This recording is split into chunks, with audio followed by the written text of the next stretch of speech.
नमस्कार सगळ्यांना. तर आम्ही आज आलोय पंढरपूरला. पंढरपूरला सुद्धा गजानन महाराजांचे मंदिर आहे. तिथेच मग आम्ही रूम केली आणि निघालो दर्शनासाठी. मग सर्वात अगोदर आपल्याला विठ्ठल रुक्मिणी मंदिरात जाण्याआधी चंद्रभागा नदीच्या काठावर असलेल्या भक्त पुंडलिक यांचे दर्शन करायचे असते.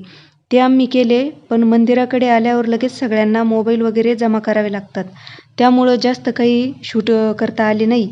2.5 ते 3 तास बारीत चाललो, पण आम्हाला काही आठवलं नाही बारीतला वेळ कसा निघून गेला तर. कारण आमच्या मागेच ना बारीत चेन्नईचे काही भाविक तिथून काही नवस घेऊन इथे आले आहेत. त्यांच्या भाषेत त्यांच्या वाद्यावर छान पावल्या टाकत त्यांचं काही भजन सुरू होतं. आम्हाला काही ते भजन समजत नव्हते आणि आम्ही काही बोललो तर त्यांना काही आमची भाषा कळत नव्हती.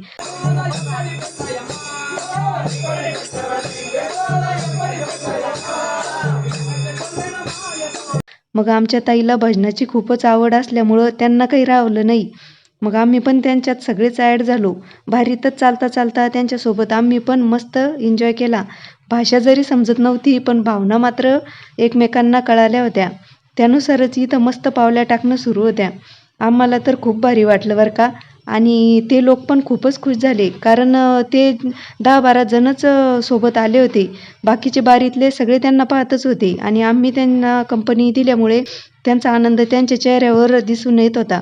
भाषा आणि राज्य जरी वेगळं असलं तरी देव मात्र एकच होता. त्यामुळे हे सगळं छान जुळून आलं होतं. त्यांच्याकडे मोबाईल असल्यामुळे हे सगळं शक्य झालं.